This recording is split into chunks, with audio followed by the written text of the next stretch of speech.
All right. Hello there, class. How you doing? This is for our session for Friday, April 17th. And as you can see today, I actually decided it would be nice to go back and try to look a little bit professional every once in a while. So I put on a sport coat and tie for you. Congratulations. You apparently all rank very high. I hope you're doing well. Obviously, as we move forward, we're inching closer and closer to final exam week, and I want you to keep paying attention to the things that are coming up and that are due. You guys do not have a final exam. You'll be submitting that greatest director critique to me during finals week, and I'll remind you a little bit more about that in the next 6 or 7 days. But just keep that in the back of your minds as you prepare to wind down and finish the semester. So I want to actually bump forward here. We finished. We're actually, even though I've got these slides organized as far as the 21st century, I'm trying to just kind of put it on one PowerPoint in this case.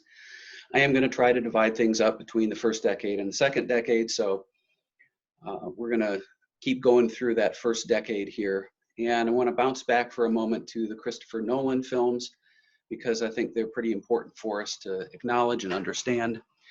And the thing about Nolan, as I said the other day, is that he's regarded as he's regarded as a very famous director who only makes big budget films, and comes to fame really through those Batman films that he made in the first decade and into the second, but the Batman trilogy that he made, and the fact that he dabbles quite a bit in sci-fi, little psychological thriller and sci-fi, and sometimes in the past those directors that deal in those genres don't get as much acknowledgement and respect because they're not working, they're not focusing on dramatic films like earlier directors often did that got a lot of the accolades and got a lot of the attention. So, and I think that's a pretty unfair critique, obviously, but I just want you to be aware that oftentimes people, the independent, the indie film crowd in particular, who I've found in my experience, like to pat themselves on the back by watching obscure films that have maybe very specific, very narrow entertainment value, but are not not always widely received by audiences as something they really want to go and see. And the elitism of some in the indie film crowd certainly comes through pretty quickly in some of the pieces they write and some of the conversations that are had on their websites and stuff like that. So this has been the critique with Christopher Nolan, but I think he really does make very clever, very thought-provoking films, and they're also usually very stunning visually, and oftentimes there's an awful lot of philosophy and worldview integration, which he deserves credit for. So real quickly, one of the films that I want to mention specifically that we'll focus on before we move on into some other directors and films is a film called Memento. Memento comes out in 2000. It is not his first film. His first film is a piece called Following that is probably worth your time, but it's definitely more of a low budget, sort of an indie type film, to be honest with you, before Nolan gets any real film cred, and he's not getting funding from any major studio at that point. So Memento is his first foray into studio filmmaking, where he gets enough backing to really get some more famous actors in the film and to really push his art a little bit further and have the funding to actually be able to make that happen. So Memento is actually a very clever film. It's thoroughly existential. There's also a fair amount of postmodernism. Even the construct of the film is thoroughly postmodern because the story is actually told backward, and it's told through the kind of this myopic lens of the key character played by Guy Pearce, who the character's name is Leonard in the film, and we discover that Leonard has lost his memory. He still, at least ostensibly, is trying to recover it and remember his own past and why he is in the moments that he finds himself in. And he's doing this through a very, sort of a logical reconstruction process, but in reality, it's also rather haphazard. As he writes down things on his arm to try to jog his memory and go and live his life and interact with people he thinks he's supposed to meet based on the very limited information that he has. And it's a very clever set piece. It's not the first time in film history that it was done, of course, but it's brought to fruition very well. And this postmodern construct is also connected, as I said, thoroughly to existentialism, the idea that you construct your own reality. And throughout the course of the film, Leonard is doing just that. Leonard has the very literal opportunity in the case of this film and this story, to reconstruct himself from scratch almost every day as he tries to determine his own life, what has happened to him, what has happened to his wife, all sorts of questions that are asked in the film. Very clever film. It is also a lot of early examples of Christopher Nolan and his camera work. He and his cinematographer working hand in hand. Screenwriters also doing a phenomenal job. The actors in the film, Carrie-Anne Moss is one of the famous actors in the film, actress in this case.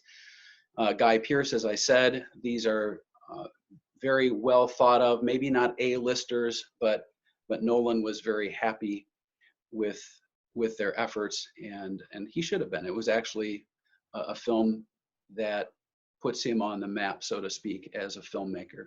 I posted a clip that's actually just, there's a fair amount of profanity in the film, and there's some sexual content here and there, so some disturbing images, so something that you need to be aware of.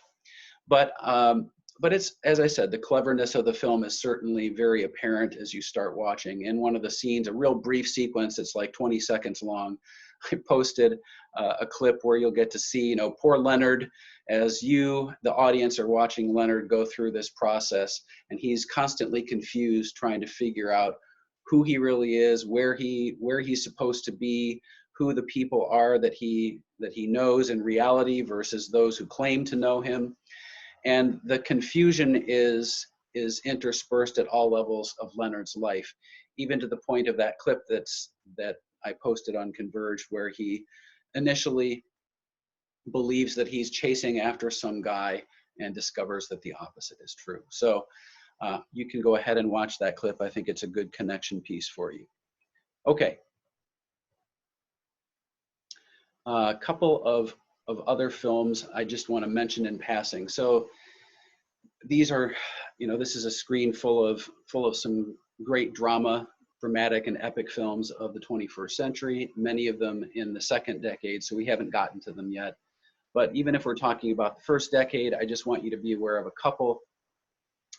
Gladiator, I know that most of you are fully aware of. Most students that I encounter have watched at least bits and pieces of that movie, if not the entire thing.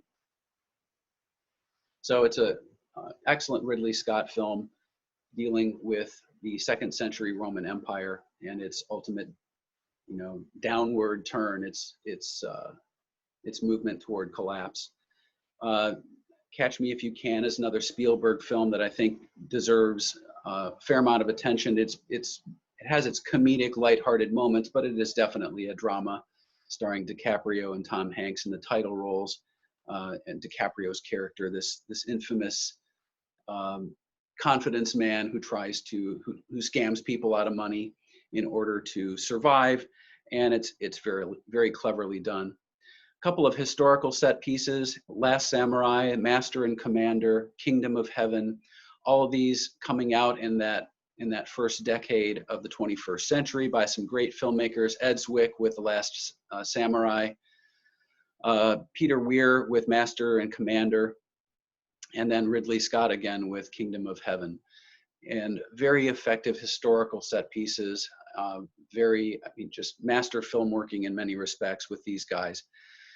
Another one, the upper left corner, Robert Zemeckis makes a film with Tom Hanks that I think continues to deserve a lot of attention, a lot of merit, and that is Castaway, in which the Tom Hanks character is part of an airplane crash, and he is marooned on this island for a few years and forced to survive by his own wits, which is part of the naturalistic and humanism aspect of the film. But it's also a very touching piece. And I just have to show you, my son had a couple of years ago, our son Connor got the infamous Wilson, right? Wilson, the volleyball, Wilson. And he's enjoyed having that around. I don't know if I would call this a prop for the day, but I've always thought it was really funny that we have Wilson in our house. So there he is. I'm gonna prop him up right over here, and he'll be staring at me as I talk for the rest of the hour today. Castaway is a very, very emotionally satisfying epic. Pretty straightforward, to be honest with you. One of those tales of a marooned, in this case, not a sailor, but a marooned human being who struggles with concepts of hope and deliverance, and wrestles with their own fate and their own humanity in a number of different ways. And you know, it's certainly emotionally draining at times, but actually that's part of the point. Hotel Rwanda, great film. I've already talked about There Will Be Blood, and A Beautiful Mind by Ron Howard, tale of the genius John Nash, who was thoroughly eccentric as well because of what used to be called schizophrenia, and his constructed fantasy world that kind of rotated around him even in the midst of the real. So just struggling to deal with his psychological limitations, and yet still being able to resolve some very fascinating mathematical quandaries. And it's a very interesting story with Russell Crowe in the title role. The film I just want to mention in passing that I posted a clip on is one that I don't think often gets enough enough attention, because Martin Scorsese makes a couple of other films during the decade that often garnered more attention at times, specifically, of course, The Departed, which we've already talked about the other day. But I want to mention this one because as a biopic, so this is dealing with a real life character, and one of the more famous characters, one of the more famous individuals of the early to mid 20th century, and that is Howard Hughes, the famous billionaire and very eccentric entrepreneur and billionaire, originally the owner of TWA when that airline first came out. And it frames his life very effectively and well, because what we also know about Howard Hughes is that, as brilliant as he may have been, and he certainly was that, he was also a sick man, very, very eccentric and psychologically disturbed man, to the point where he became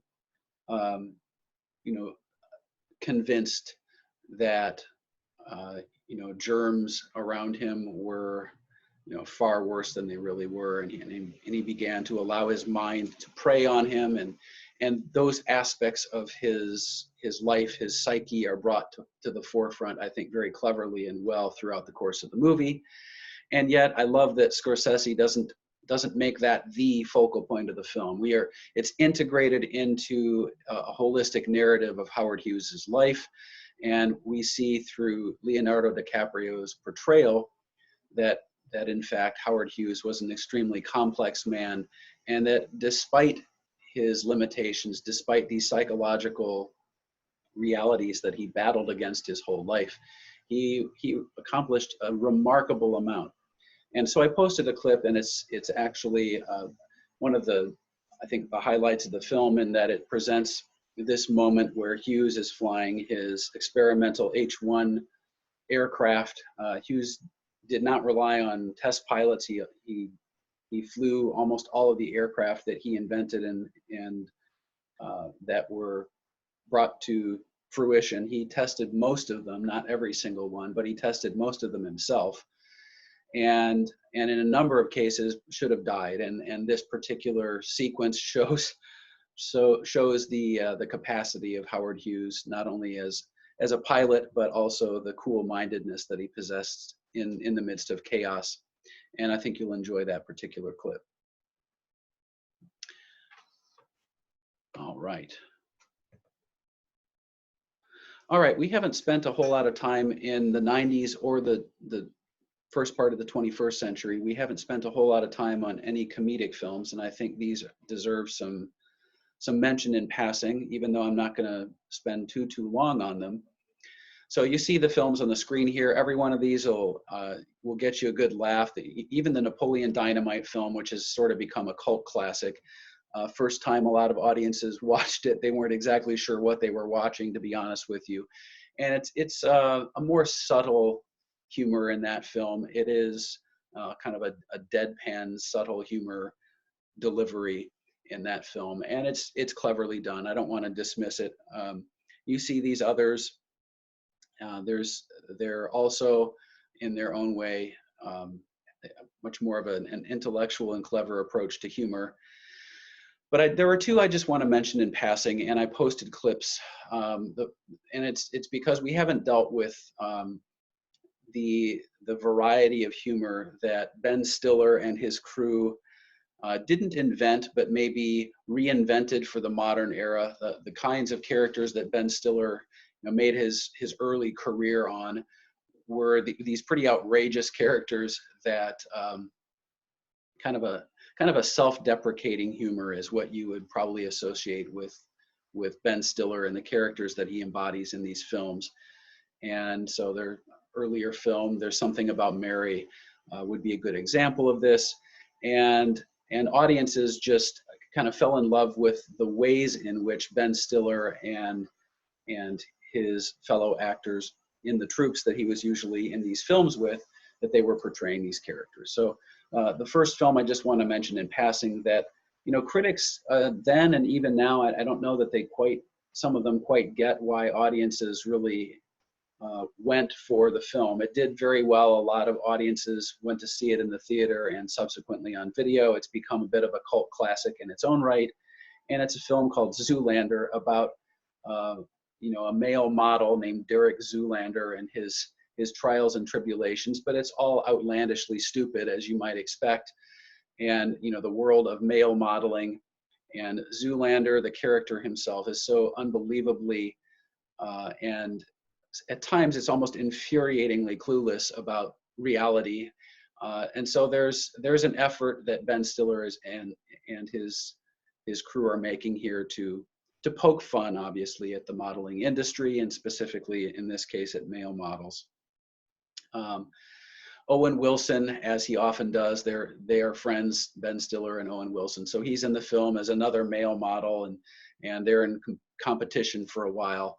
And it has some, outrageous and actually just kind of stupid set pieces here and there, but they actually work pretty well. And there are some very funny, just laugh out loud funny sequences in the film. There's one I did not post, but it actually is pretty funny where Derek and some fellow intellectually challenged supermodel guys go to a gas station and decide to have a gasoline fight, and then one of them lights a match for a cigarette, and that's the end of that.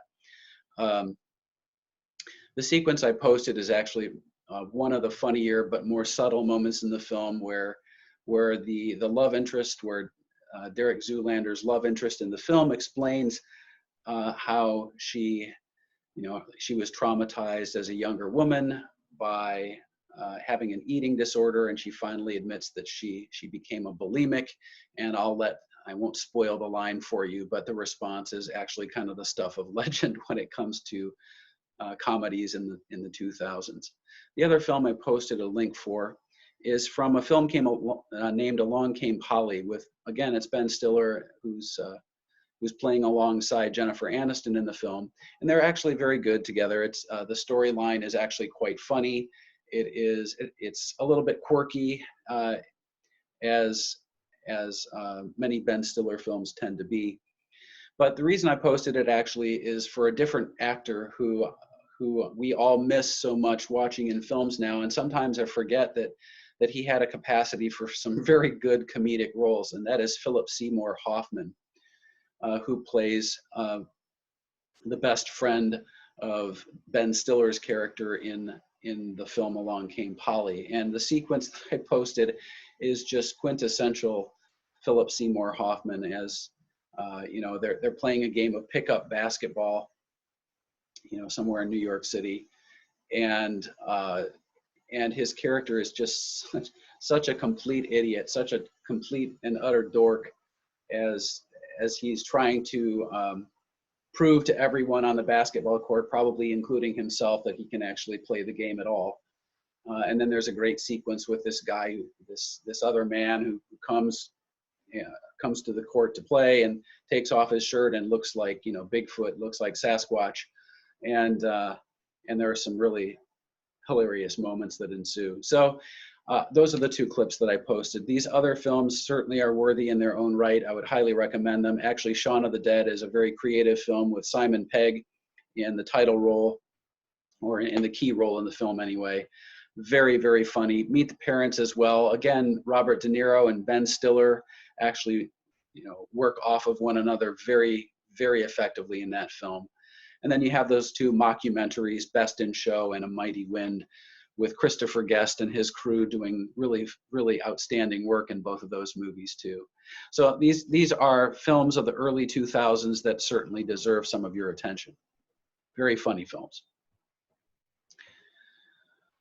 Okay, some romantic films I wanted to make you aware of. Again, many of these are films you're probably at least aware of. We're going to be getting to a couple of them, like La La Land, when we get to next week, because that is in the second decade of the 21st century. But I want to mention a few others here as well. So Bridget Jones's Diary, certainly kind of one of the more famous ones of the decade. I think it's a pretty good film. I don't think it's quite as fantastic as some film critics seem to think, but I do like it. I think it's a well-constructed piece, and Renee Zellweger is actually very, very good in that movie. Something's Gotta Give. Eternal Sunshine of the Spotless Mind is kind of a cross between romance and fantasy, and both Kate Winslet, by the way, Kate Winslet is great in that film. Jim Carrey is just off the charts in that film as well, and I think it's a very clever romance piece, even though it probably, in some respects, belongs in the fantasy genre. Very, very clever. The Notebook got an awful lot of attention in certain, in certain aspects of American society at the time, based on the Nicholas Sparks novel, starring Ryan Gosling and Rachel McAdams. I always forget her last name. So Ryan Gosling and Rachel McAdams in the title roles. And it's a well-constructed film in some ways. There are not any really big surprises. You can actually kind of see where the film is heading, even a third or a halfway through, and anticipate a lot of what will likely take place. But it's also, you know, it's a period piece as well. So it's shot during and after the Second World War, you know, or it's not shot then. It is portraying the lives of these people during and just after the Second World War in the South, and it does a really good job of making these characters, you know, kind of come to life in ways that force the audience to care about them. So it certainly does deserve some attention. One of my favorite films that I put up here is actually a made-for-television film by the BBC. So it's technically probably not even supposed to be on the screen, but it's the BBC film version of Persuasion that I just want to mention in passing. And I would highly recommend it to you. It happens to be, for me, it's my favorite Jane Austen novel, and I love the ways in which that story was brought to the screen by the BBC in that case. Music and lyrics, just a fun film with Hugh Grant and Drew Barrymore in the title roles, and you know, about this aging pop star who no longer has his pop star buddy with him at this later stage in life. It's actually the character in the film is actually modeled after one of the members, the two band members in a band called Wham. And so the more famous member of Wham was George Michael. And so in this film, that's kind of what they're doing here. The Hugh Grant character is the other guy in the group that nobody really knew. And he meets Drew Barrymore, and there are a lot of really funny, but also some very good romantic moments between them. Atonement is a good period piece. Certainly there's some romance and drama in that one. But if there's one film of the first decade that really garnered a lot of attention from audiences and quite a few film critics as well, it is Joe Wright's Pride and Prejudice. And really the attempt here with Pride and Prejudice was to create a 2-hour film that could present the famous Jane Austen story, but do it without creating a 10-hour miniseries or something along those lines. The BBC miniseries of the same name from about a decade or so earlier, decade and a half earlier, had gotten a lot of circulation and many people loved it, and for good reason. But this is kind of a reimagining in some ways of the Pride and Prejudice story. And Joe Wright and his screenwriter and cinematographer do a fantastic job of capturing the period, I think, in startling clarity and with some really great camera work and shading. And the characterization is really well done too. So even though, I'm not sure I would have cast Keira Knightley of all things as Elizabeth Bennet, and yet she carries off that role remarkably well. She's very convincing in it. Matthew Macfadyen, who comes into this film, not an unknown in Britain, but a lesser known actor in the West, in the United States. And Macfadyen is absolutely great as Darcy. They both play very well together.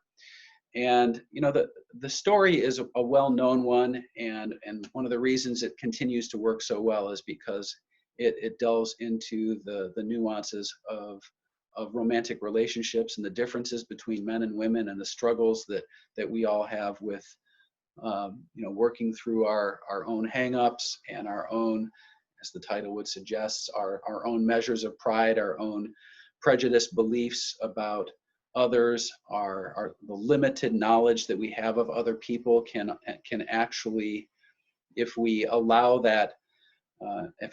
ourselves to believe that we know more than we do and to judge people before we know the truth, there are consequences to those things. And that story has always brought those components out very well. And the sequence I posted is the famous last sequence, where at long last these two characters, Darcy and Elizabeth Bennet, who have been antagonists for a good portion of the story, but have then gradually been going on a very different road, and their respect and admiration for each other has been growing and growing and growing until they finally realize at the last stages of the story that they are in fact very compatible, and that they respect each other and very much love each other. And the final sequence by Joe Wright is just fascinating. It's a beautiful sequence with the sun coming up after a very strange night that Elizabeth Bennet has lived through with this wealthy intruder in her parents' house, coming and being insulting, and then this morning after, where the sun comes up and Darcy comes and tells her exactly how he feels, and at long last we see these two and their loving embrace at the end of the film. And it's a very, very well done film. It's definitely worth your time if you have not seen it. So that is the clip that I posted. I think it's worth watching, and if you wanted to pause now and watch it, that's great. As with everything that we're talking about, anytime you need to pause and watch one of the clips, I think that is a very good thing to do. Okay, we're going to come back to La La Land a little later. So, action suspense films. There was one here. I think, did I already get to it? Oh, yes, there is one I wanted to talk about. So, I'm not going to explain the entire film because it's a pretty complicated kind of fantasy action plot. It's a Quentin Tarantino film called Inglourious Basterds, which, by the way, is misspelled on purpose. when you watch the film, I suppose that makes more sense. So in case you were wondering when you saw the clip posted on Converge, no, I did not forget how to spell. That is the title of the Tarantino film. Came out in 2009, and many regard it, including Tarantino. I think he's done some more great work, but for up until at least 2017, maybe 2018 was the last interview I saw him do on this, he regarded Inglourious Basterds as his masterpiece to that point. Although I think it's possible, especially with his most recent offering, Once Upon a Time in Hollywood, I think very functioning at a very high level once again. So Inglourious Basterds is a fantasy film, and it's a fantasy about this unit of soldiers that go behind enemy lines and try to do a lot of damage and cause a lot of upheaval with the Third Reich as the Nazi Reich is nearing its last stages, and it does so through a number of very clever set pieces. The sequence that I posted is the one I want you to watch, and I'm not going to spoil more of the film for those of you who haven't seen it, but the sequence that I posted is actually, I did this because it is a perfect example of why many regard Tarantino as a genius.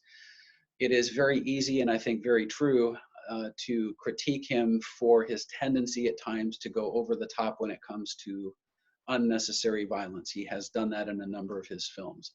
And yet he populates his films with some very interesting, even magnetic characters. And he also has moments in just about every film he's made, not just moments, he has sequences in just about every film he's made that are so brilliantly paced, and the tension, the building suspense is so Hitchcockian in nature. It is just perfectly done. And he does that a couple of times in this film to a pretty high level, but nothing is better than the pub scene in Inglourious Basterds, when a small group of soldiers on this mission, led by the Michael Fassbender character, they go down and they're supposed to meet their contact in the film, and she is German, but she's working for the Allies, and she is a famous German actress in the film, and she meets with this group of Americans and Brits and this unit, the Bastards as they're called, at least a component of it, and what ensues is just a perfect sequence of what can go wrong, right, in realities or in moments like this when you just cannot predict and you cannot force a situation to behave as you wish that it would. And just about everything that can possibly go wrong goes wrong. The intention is to just have a quick meeting and to be able to talk at length about the upcoming film festival and who's going to be attending and how this team is going to be able to target some of the key Nazi leadership and whatnot. So that is the goal, but nothing goes right because there's a raucous party that's taking place in this pub, and then there is also this Nazi who's in the pub by himself and who hears conversation taking place around him and then begins to intervene. And that's all I'm going to say, but I want you to watch the sequence because it unfolds perfectly and cleverly, and it uses language, uses the understanding of language and intonation and accent, and all of those things actually really matter. And it's a very good example of how Tarantino integrates detail so thoroughly and so well, and how he makes it not only suspenseful, but actually shockingly entertaining. Now, the last moment of the sequence, when everything goes haywire and the shooting starts, obviously that is very violent, but everything else in the scene for about 12, 13 minutes, everything before that is actually just interaction and very clever dialogue. And the tension just is perfectly built. So I want you to be aware of the film more broadly, and I want you to watch that scene as an example of how clever Tarantino is when it comes to the films that he makes. Okay, these other action suspense films, we have talked about The Departed, Road to Perdition. We've also talked about Memento, um, No Country for Old Men. I've mentioned in passing before. Let's see here. Obviously, The Dark Knight. Blood Diamond, I think, is a very well delivered set piece of the diamond mining in Africa. It's very good drama. The other film from the first decade that happens to be a James Bond film, so this is 2006, the reintroduction of the James Bond character with Daniel Craig playing the 007 role, and it's James Bond at his most,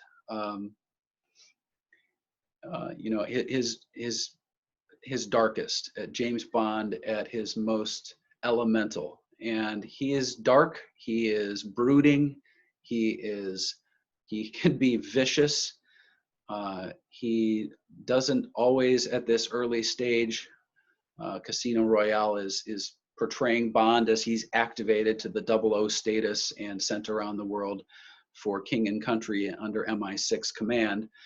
And yet he's still definitely trying to learn what genuine duty looks like as this operative who answers to MI6.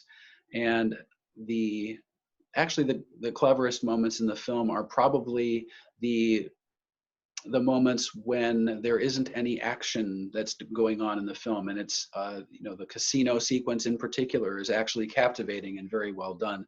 Sometimes when people watch Casino Royale, they're actually surprised. They kind of have to be reminded, oh, this is actually a James Bond film. It doesn't, at some moments in the film, it doesn't really seem like that because audiences had become so used to the cheesy, the canned plot lines and the gadgets for the Bond characters, whether it was Roger Moore or Pierce Brosnan or whoever the case may be. And so this is a complete recasting and reorientation with the James Bond franchise, and it's a really excellent film.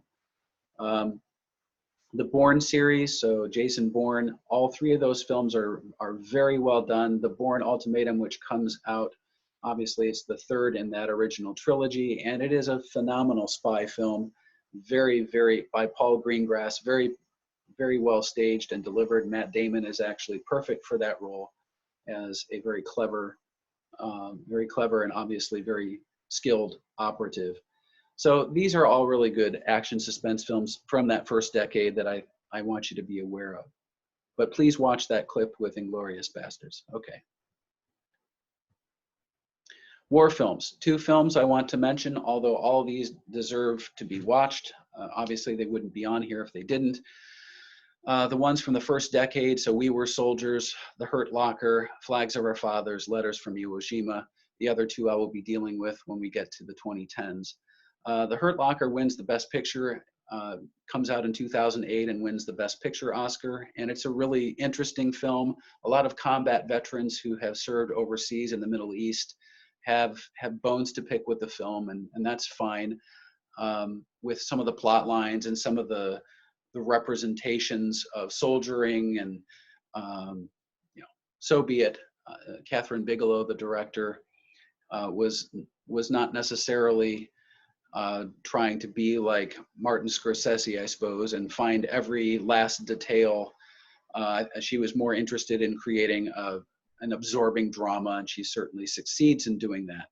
So the Jeremy Renner character in The Hurt Locker is indeed a very intriguing one, and it does show the shock factor of war and how war can change personalities and shape those that go through the experience, and it does it very well. We Were Soldiers is a film about the Vietnam period, starring Mel Gibson in the title role as Lieutenant Colonel Hal Moore. And it's actually about a famous battle that takes place in the fall of 1965 called the Battle of the Ia Drang Valley. And it deals with the air cav that go in to fight this massive army of North Vietnamese in the highlands, and are exposed to the realities of modern combat during that particular era. And it's definitely a very complimentary film of um, the American know-how when it comes to warfare, and it's also very complimentary and very patriotically motivated as far as honoring the American soldiers who fought there. It does, it doesn't dismiss the courage of the opponents in that film, but it's a different take as opposed to what Clint Eastwood does with Flags of Our Fathers and Letters from Iwo Jima, in which he goes out of his way, and I think very rightly so, he goes out of his way to portray both the American combat experience at the tail end of the Pacific War in 1945 with the Japanese combat experience over that same time period, even at the same locations. And both of the films are fantastic by Clint Eastwood, but it's Letters from Iwo Jima that really strikes me as one of the great modern war films ever made. Cinematography is beautiful. The story is very carefully framed, and I really respect the detail regarding the Japanese notions of honor and courage and sacrifice for the honor of the emperor, but also for the honor of their family line, and all of these very integral components of the story that are brought to the surface. Just so you know, the link I posted for Letters from Iwo Jima, it's a particularly harsh and difficult sequence to watch, and I don't want you to click on it and then be surprised. It's the sequence in the film where at the end of the brutal, critical battle sequence, these Japanese soldiers who've been holed up inside the mountain are beginning to commit suicide, and it's a very difficult moment in the film, obviously, but it is also I think it provides this connection that's really critical to understanding the Japanese mindset, and that is that these are not as they can be portrayed in some World War II films. Directors have sometimes portrayed the Japanese as just these screaming banshees, the kamikaze pilots, right, who are just fine with dying and didn't really care. And that's a very careless representation. And when in reality, it's important to remember who these Japanese soldiers were, taken from their villages and forced into combat zones to serve the emperor. And the sacrifices that they made were heavy and great sacrifices for their country and for their families, and that's brought to the forefront. And I think it's done very well. The other film that I posted a link on is Black Hawk Down by, again, Ridley Scott. He was kind of on a rampage through the first 5 years or so of the 21st century. And in Black Hawk Down, it's bringing the famous episode in Mogadishu in Somalia to the forefront. Happened back in 1993, where a group of Rangers and Delta Force specialists were brought in to try to locate a couple of the key individuals within Mohammed Farah Aidid's regime, a warlord in Somalia who was running roughshod over the people and interrupting and interfering with UN relief at the time. And so it's depicting how this moment just spirals out of control as these forces are brought in and find themselves in a firefight throughout the city and fighting for their lives instead of actually engaging in their mission. And a number of American soldiers' lives were lost in this incident, and it brings the destabilized world of 1993 to really brings it home in very stark relief. And I have to say, I remember watching as these news stories are unfolding in 1993 while I was in college still, and just being shocked to see the bodies or the body of one of the Delta Force snipers being dragged through the streets by crowds of people in Mogadishu, and realized that the United States was in a very difficult spot in the post-Cold War world, with the Soviet Union freshly collapsed. And now the United States, with this weird and far too expectant responsibility to be sort of like the global policeman, which is never a good role for anyone. And the clip that I posted for you is I think one of the more moving clips in the film, one of the Black Hawk helicopter pilots by the name of Durant has been shot down by an RPG, and he's helpless. He's caught in his cockpit and can't get out, and there's no relief, coming immediately. And so these two Delta snipers, Delta Force is one of the special ops groups in our military. And these two Delta snipers named Shugart and Gordon, I should say, they volunteer to just go in, the two of them, and try to get Durant out of his cockpit and relieve him and protect him until the three of them hopefully get to safety. And it ends up, being not only a dangerous mission, but a suicide mission, as you'll see in the sequence. And both of the Delta snipers sacrifice their lives, and that is portrayed in that clip. And it's I think a poignant reminder of the sacrifice in war. And it's a brutal film in many respects, but also I think that's part of the reality. It's part of the intention, similar to Saving Private Ryan, with Steven Spielberg kind of pulling the veil away and saying, we need to honor soldiers, and to honor them, we need to know what sacrifices are made. And Black Hawk Down is a very, very well-made film. Okay, that is it for me today, guys. So when we start next week, we're going to be, oh, no, there is one more film, sorry. The last one I posted, so for sci-fi in the early 21st century, there are some really interesting films that we're going to get to in the second decade, but I don't want to dismiss the first. So up to and including the reboot of the Star Trek franchise, Avatar, which should be titled Dances with Wolves in Space, probably. The Island, one of the only Michael Bay films that I thoroughly enjoy and thought was shockingly well done. District 9 is a very clever set piece that's using, this alien race as kind of a social commentary on racism in Africa, South Africa at the time. So I, Robot also is a very clever reboot of a concept that had been filmed earlier and finally put in play with Will Smith in the title role, and it's very well done. But man, I'll tell you what, the film Minority Report by Steven Spielberg, starring Tom Cruise, based on the sci-fi writer Philip K. Dick's story, is just such a really a clever film about really the whole notion of preemption and the ethics of is it actually just and ethical to convict someone of something that they haven't actually done, even if you're led to believe that there's no way they will avoid doing this thing. And so it deals with these precognitive human beings who are able to foresee what, ostensibly anyway, they're able to foresee the crimes that people will commit.